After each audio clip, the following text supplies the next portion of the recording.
Hello travelers, Boardman21 here, and it has been a while since I've been able to give you guys some new content, but the next patch 0.9.1 is coming May 25th, which will be this Thursday, and with it we're getting a bunch of new stuff, and a ton of stuff I'm excited to try. I thought I'd go ahead and cover a bunch of the things that they went over with the hype week, and just do a quick overview of a lot of the new things that are coming in the next patch. With that being said, I will get to spend more time this patch. Most of it will be in the first week, whereas the last patch I missed it and didn't get to do a whole lot of content, so I'm excited to be back with all of you guys playing for quite a bit of time. So let's start with the Reaper form, and this one I'm most excited about because as we started online and I'm having to make all new characters and do leveling guides for you guys, a Lich is one I haven't done yet, so that is what I'll be starting off with. In 9.1, we'll be doing a 1 to 75 Lich and then going into the end game with it. And what a great time to do it when we have a brand new model. So Reaper form is getting a whole new visual overhaul to better match the theme with new robes, skies, and VFX. We think the visuals can speak louder than words, so here's one you can see in this picture. It looks pretty badass. I really like it. And then down below you can see that it looks really good in the gameplay as well. And here it is swinging away, looking really good. Up next, we got ladders. So ladders will be coming back in 9.1, which means you'll be able to compete online and be able to test your skills against other players and see how you rank up against them. With ladders, there will be some changes to them compared to what we had back when they were offline. First off, they're online, so they should be completely legit. And number two, you're going to have it upgraded to where you can now see a lot of different things, such as which mode you're in. If it's 1 player, 2 player, 3 player, 4 players, you can sort by class, which is something you couldn't do before. And then of course you have the softcore and hardcore. Also, you'll be able to see what skills were used, and I'm hoping that online it's going to save the skills that were used during the run. I know that back when it was offline, if that character ever changed its skills in the future and you were on the ladder, it would update and then you would see a different set of skills, and a lot of people would be confused what was really used.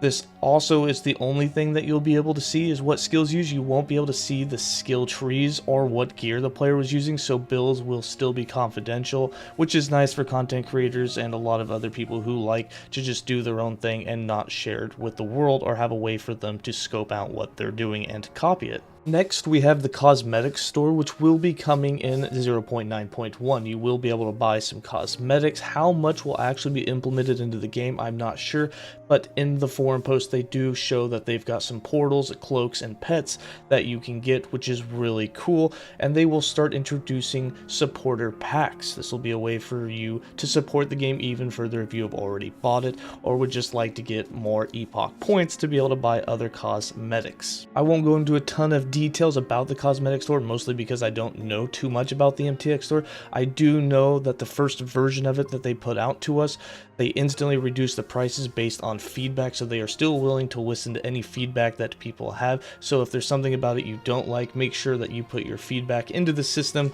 and they of course will see what they can do about it. Next, we have Weaver's Will, and this is a new unique item type arriving in patch 9.1. And these items are going to be completely different than any other items in the game. They're kind of a mix between uniques and legendaries put together. So the way that these items are supposed to work, or at least my understanding of them, is that when they drop, they will have a certain amount of Weaver's Will points instead of legendary potential on them. And then if you equip it as you kill enemies, it will level with you, meaning it will consume those points to put additional effects onto the item itself. Now, from my understanding of it, looking at this picture, it looks like they had a unique ring drop. It had 22 Weaver's Will, which is getting closer to the max. I think 5 to 28 is the max you can get there. And it came with these affixes. And then based on ring, it'll only have affixes that kind of fit in the ring slot for it.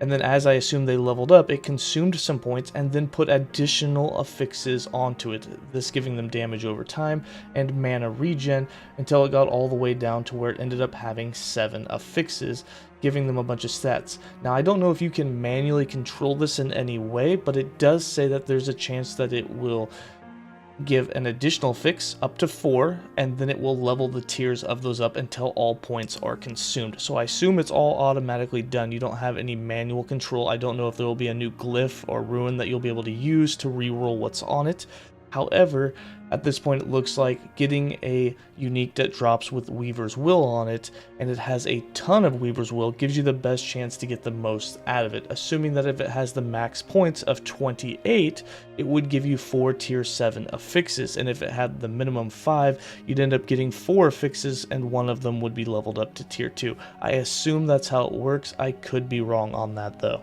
But this seems like a really exciting one that will you. I am really excited for this. This puts a new twist on uniques that you find. I don't know if Weaver's Will can go on any unique or if it's only on the new uniques they're putting into the game. However, if it's on all uniques, it would be pretty cool to see what stats so you can bypass the whole LP needed and just get one that gives you the right affixes as you level up with it. This will definitely be something I keep my eye on, as it looks like it could be a very fun process of not only finding a cool item to begin with, but seeing what it turns into as you continue to level. And then the last thing that I'm going to cover is that Chapter 1 is getting completely reworked, and I'm going to go ahead and read the post almost in entirety about this one so you can get a better understanding of what's coming in Chapter 1. But overall, the entire chapter is being reworked, the story's changing a bit so that you can get a little bit more involved into it, new areas, and it's going to look really good. So one of the biggest goals closing in on 1.0 launch of last Epoch is getting existing content up to the latest standards. These improvements have been coming in across the board: models, animations, VFX, and UI updates,